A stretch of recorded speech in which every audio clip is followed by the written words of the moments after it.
All right, recording has started, and this is the September 21st, 2021 Rook Community Meeting.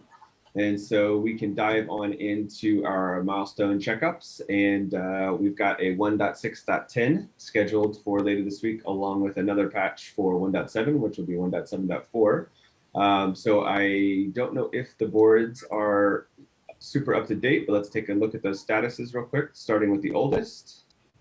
Yeah, I took a look at the boards yesterday, so hopefully they're a little more clean than usual. But yep.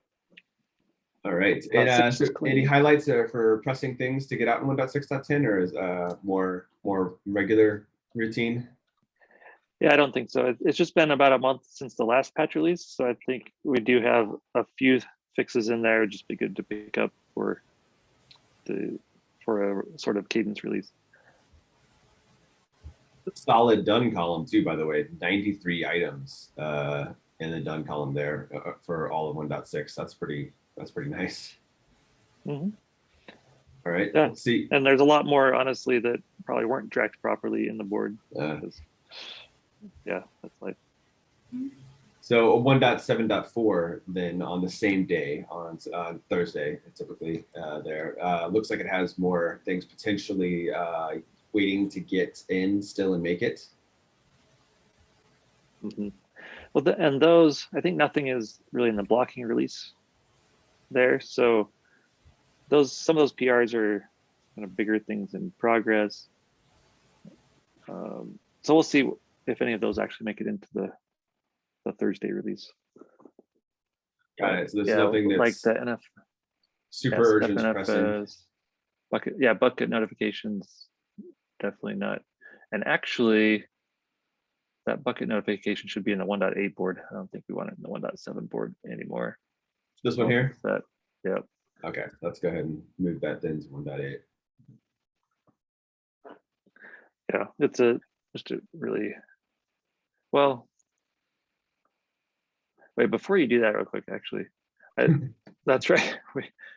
I'm trying to remember, we don't need it in 1.7, I don't think, but at the same time, if it's almost ready, since it's an additive feature, I think we could get it in now if it's ready soon, just to get early feedback instead of waiting all the way until December where we get it out in 1.8.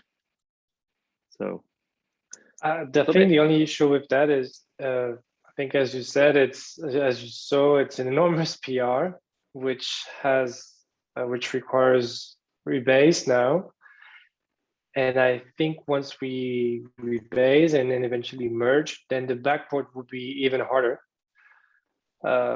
because it's going to be tons of conflicts too. Not sure if it can make it. Yeah. No, I think you're right. Well, it can, but it's going to be challenging, I guess. But we can do early feedback from master too. I don't know why I said we should get early feedback from 1.7. Like, we can do it from master. Sounds like maybe a better idea to go ahead and put it in 1.8 instead. Yeah, let's do that. Okay. So in 1.7, or sorry, in 1.8, out 1.7. And then it is in review. So we'll just go ahead and move it there to that column as well for 1.8. Mm-hmm. All right. Okay, back to the 1.7 board. Any other updates or highlights or risks to call out either? Let's see, one that I don't see in this board.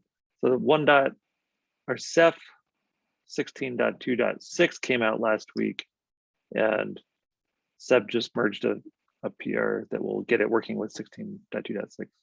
There was an issue with CephFS not starting. That will be fixed now. So that's merged. If you refresh, I just added it. Yeah, I just added it. Okay.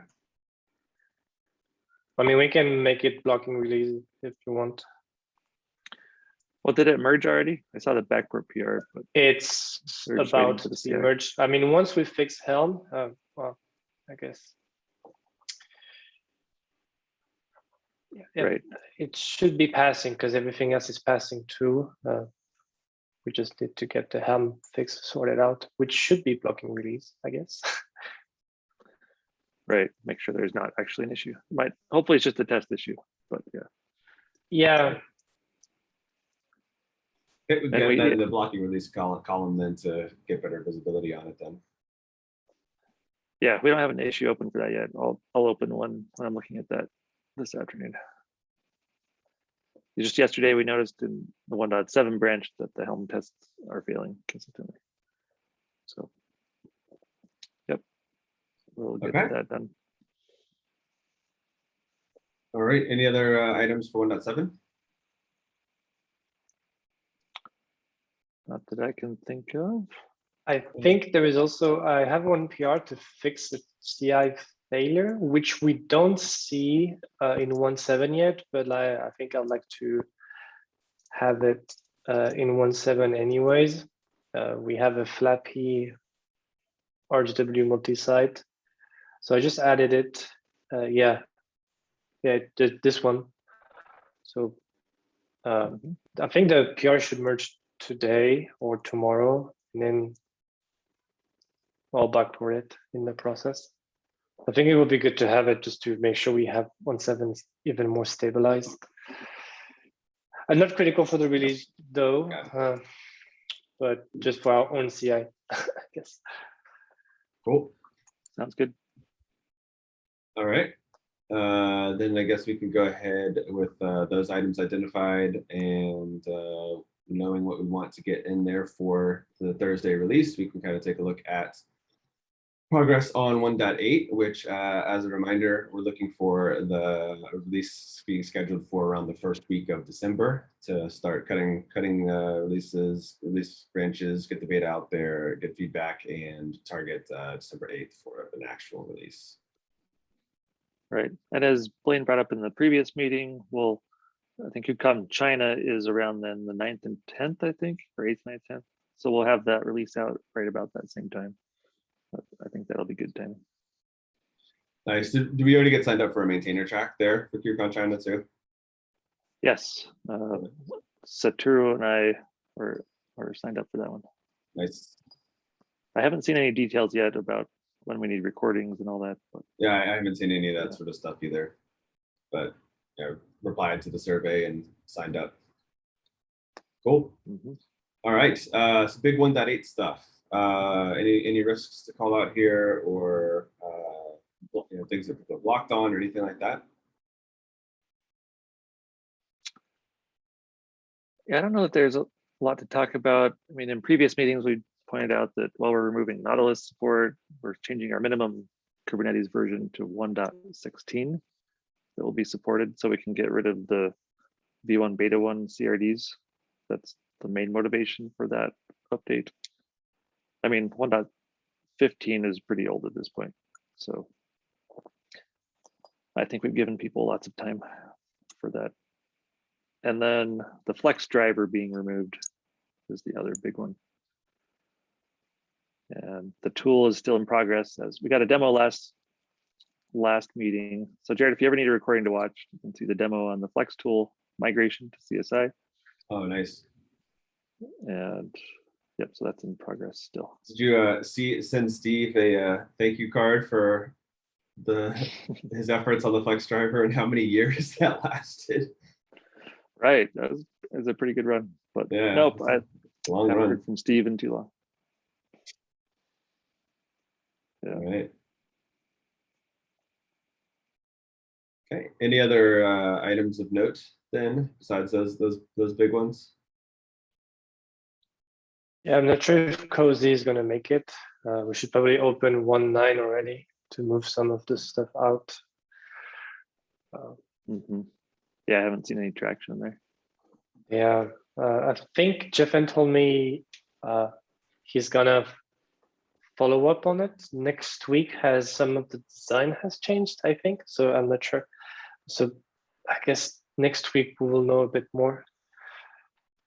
But I'm not really expecting this to land in 1.8 anyways. Yeah. That's good for releases then.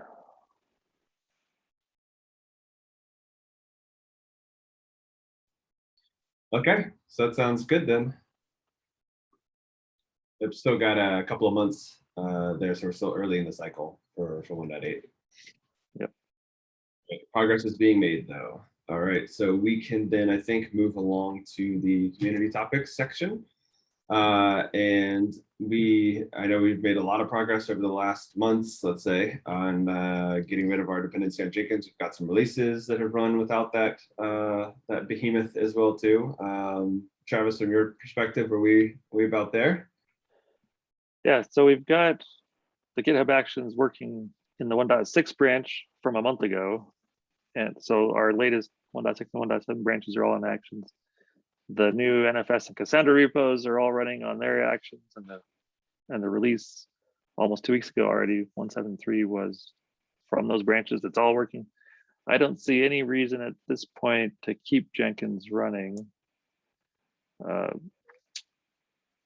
feel like my level of risk or my anxiety around decommissioning Jenkins is about non-existent at this point, just because everything's working so well with the Actions.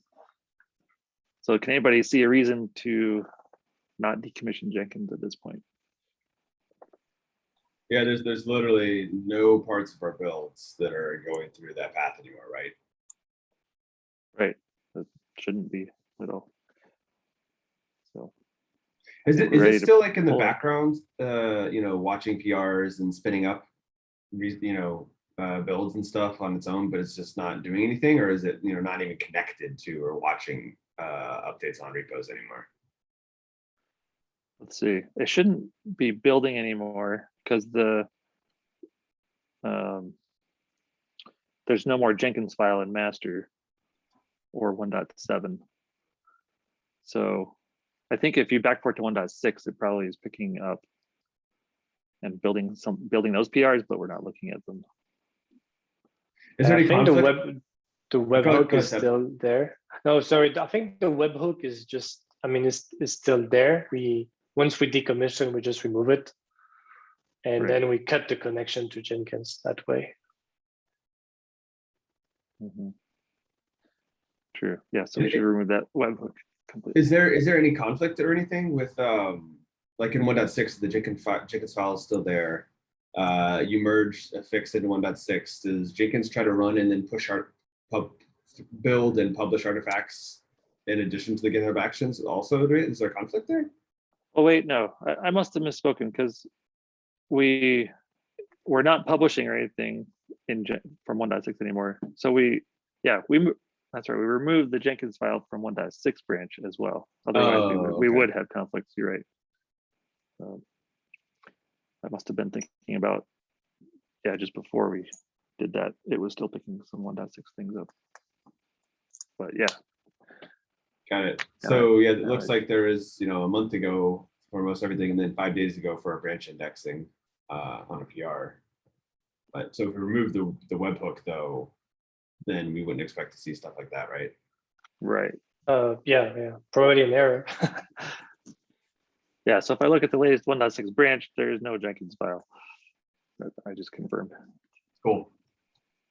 So time to gracefully thank it for all its hard work and shut her down. Turn it off. Yeah, sounds good. I guess, yeah, if we want to be safe too, we can take one final backup of the EBS volumes underneath it too, I suppose. Not a snapshot there, but right. Other than that, and maybe I'll reach out to Adam to help us with that, since he's been helping us with Jenkins. Yeah, that'd be really cool. Good idea. Yeah, that's yeah.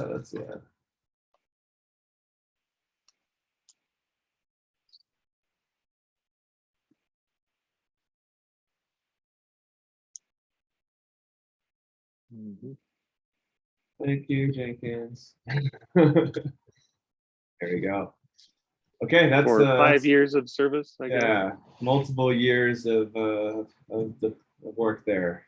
Jenkins, you did us well. But yeah, GitHub Actions is just a really good product. Yeah. Yeah. Well, that reminds me. Their lunch. Yeah, it's not on the agenda, but so with the 5-year anniversary coming up, I've been working with Mike Prez to get some 5 anniversary T-shirts available. So we'll see if we can share those out with people soon. Nice. Sort of a voucher to go sign up to have your shirt sent to you. That would be really cool. Oh, So yeah, it'll be cool. All right. Excited. All right. Let's take a note here real quick. Yeah.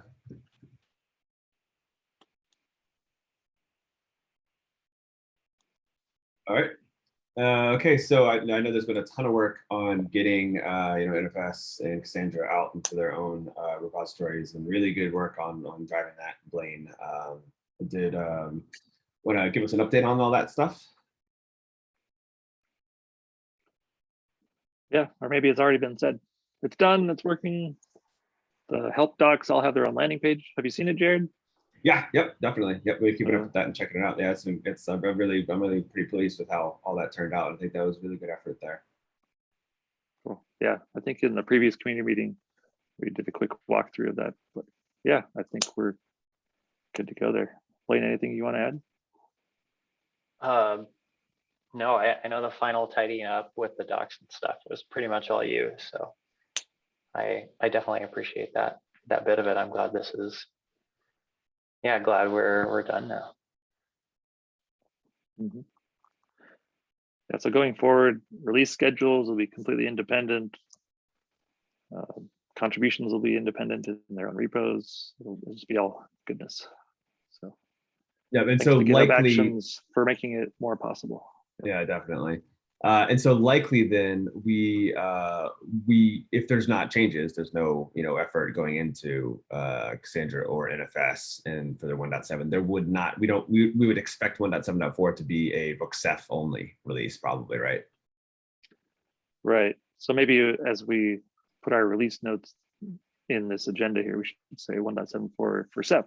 Yeah.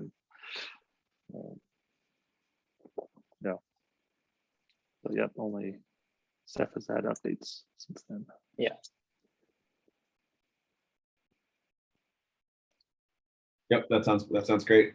All right. Do we want to move ahead to moving the example folders topic here? Yep. Lots of fun. Seb, you want to go for it? yeah. I mean, I think it's a natural follow-up after Blaine's and Travis's work on decoupling and separating the backends onto their own repos.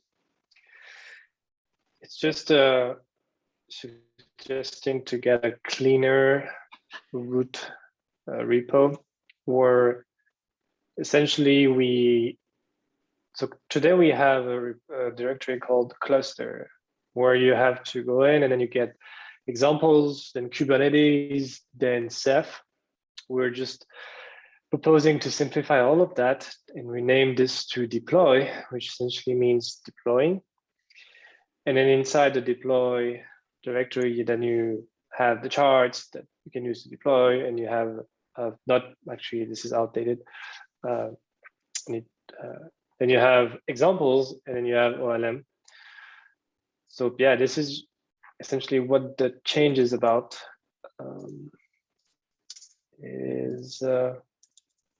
Yeah, just renaming directories for clarity, Yes, I guess. Yeah. I think the real discussion point, or just to make people aware of, is that the manifests in the examples folder are something that pretty much everybody uses. And moving those to a new directory will be an inconvenience, at least. So we want to be clear about doing that. But I think it'll be really nice to have it move up a couple of levels in the tree. So we don't need, it's just deploy/examples and not 4 levels deep. And maybe so I like the idea of moving the examples folder up. And the question to see if there's concern about it is renaming the root cluster folder to deploy, which I do agree deploy makes a lot of sense. I've just been trying to decide, is it worth the change in name because people might have a hard time finding the examples after that? Or if we just put it in the 1.8 release notes and try and be clear about it, hopefully people will not be so confused. Yeah, one of the things that comes up is in the documentation, we'd have, kubectl apply -f and then the right path for it with updated, in releases where in the tree this change has happened. But I would not be surprised if there's, scripts or, people's own handwritten notes or whatever that are out there in the ecosystem that have, commands for applying things that use the old paths that we cannot update ourselves. That's not within our control. So I would assume for those those would break. Exactly. Yeah, I as a kind of like continuation of that, I think it was probably about a year ago. I was like chatting with someone on Slack, or like there was a GitHub issue where someone had like an issue on upgrade because they had scripted the upgrade, where like we always have upgrade docs. It's like, do these things in order to upgrade. And so effectively, like they just weren't reading the upgrade docs and were therefore running into upgrade issues.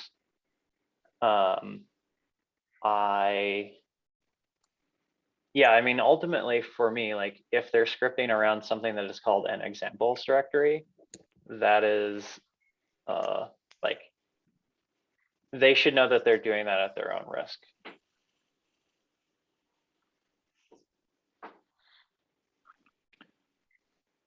Yeah. And like, that's not something we really recommend or I think support anyway.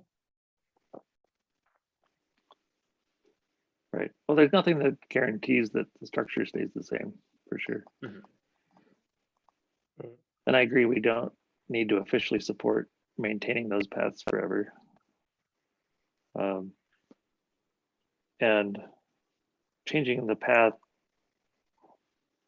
to that folder isn't a terrible breaking change. Maybe the real question is just how can we make it most visible so the fewest people are disrupted by it? How can we make it a smooth transition? But the release note is one way. Yeah, I think having a good release note. Honestly, I think changing from cluster to deploy is another way, because when the whole root directory changes, that means any scripting anyone has done on it is going to change and it's going to break. And like as soon as that breaks, then they will realize that other things have changed as well. And we'll have to like update scripts if they have them, or otherwise just like realize that things have moved down. And I feel like that is like a very obvious indication that things have changed. Right. If the examples folder is moving anyway, maybe, I guess that's why I feel like, well, okay, we can rename the root folder if we're breaking the other thing anyway. And they could just update both at the same time.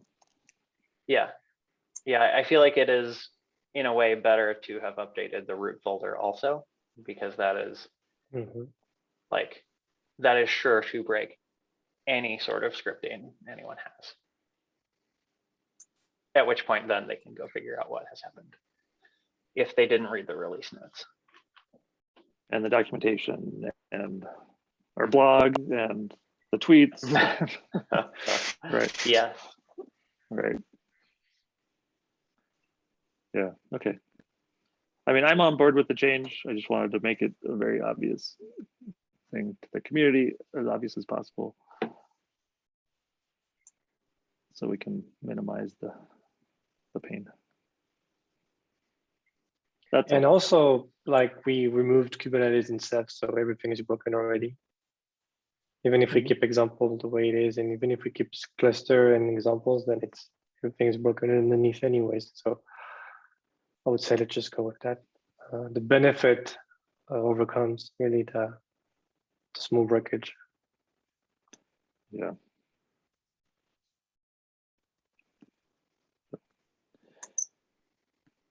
Okay. All right. Sounds good. Then we can move forward with that. And then Seb, you added this just recently here? Yeah, I just did. I just realized that when looking at the webhook config, and I just saw that the one we have for Slack has been broken for a very long time. So just a little bit of cleaning, I guess.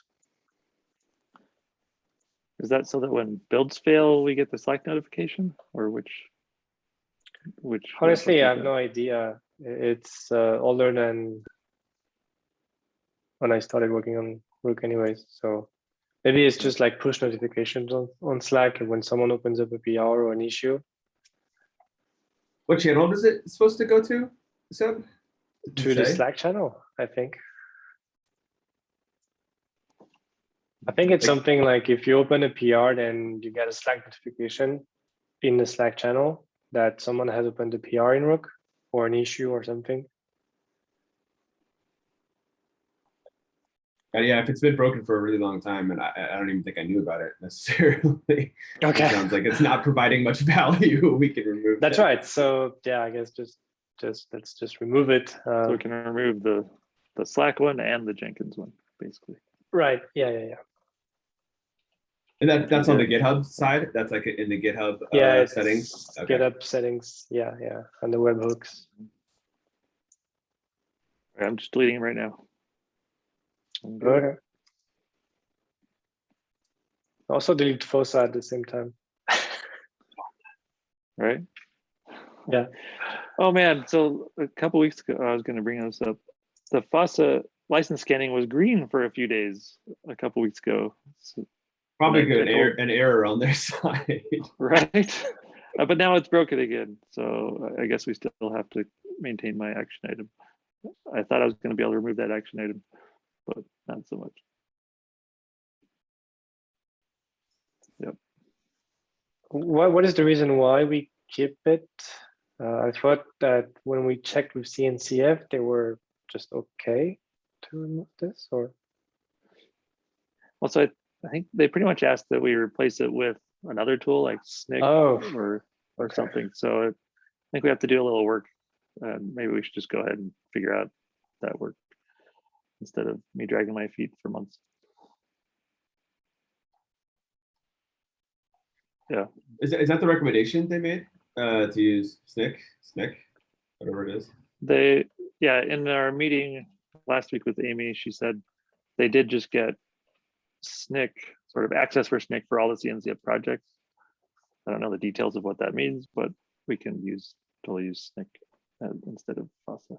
And the SNCC, that's like a broader security scoped product, isn't it? It's not just about license scanning, right? That sounds right. I honestly haven't really looked at it yet. That's really interesting. If there's licenses for all CNCF projects, that might be something nice to be able to get the benefit of that. Mm-hmm. Yeah, I mean, FOSA has been an absolute nightmare for any time I've ever tried to use it or dig into it. It really does not work very well. Mm-hmm. Yeah, so that's probably a good idea. We should just take the action item but move to SNCC. Sounds like the right thing, and it would give us more than just license scanning too. Awesome. All right. So I think that's everything we had on the agenda here. Anything else that folks wanted to bring up here? The floor is open.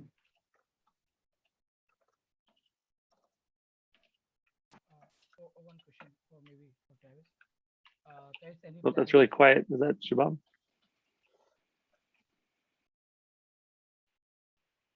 Try again.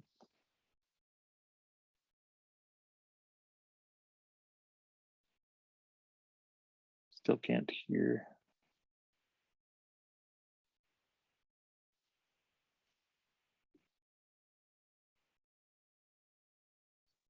So Bob, is your microphone volume up?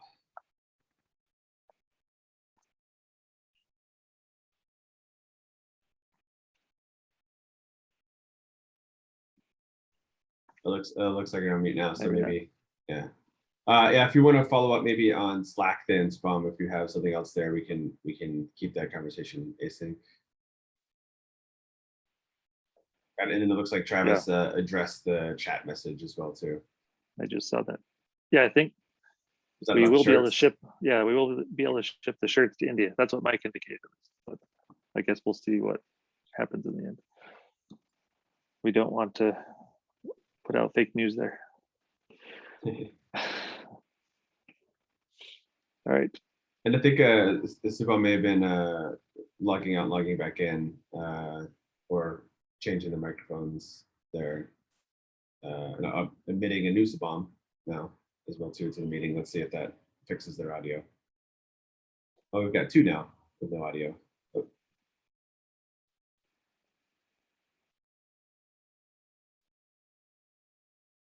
Hello. Are you there, Subham, now? Yeah, can you hear me? Still quiet, but Very try quiet, again. but yeah, I can kind of hear you, Subham. It is better now. Oh, Yes. that's loud. That's good. Oh, so nothing much. Just I was checking if there is any plan to see the Rook T-shirt in India, because last time also we did not receive. So I would like to have one. Yeah. Yep. So I just put in chat there. So Mike said he could ship this time to India. So that's his, yeah, he thinks it should be possible. I really hope so. Okay, thank you. Mhm. I will be waiting for that. Yeah. I hope it all works out this time. Cool. Okay, All right. Awesome. All right, then I think that's everything here on the agenda. And so yeah, great. Good to see everybody. Thanks for everybody for joining, and we'll see you all on Slack. All right. Yep. Thanks. Thanks, See ya. everyone. Bye, everybody. Bye. Bye.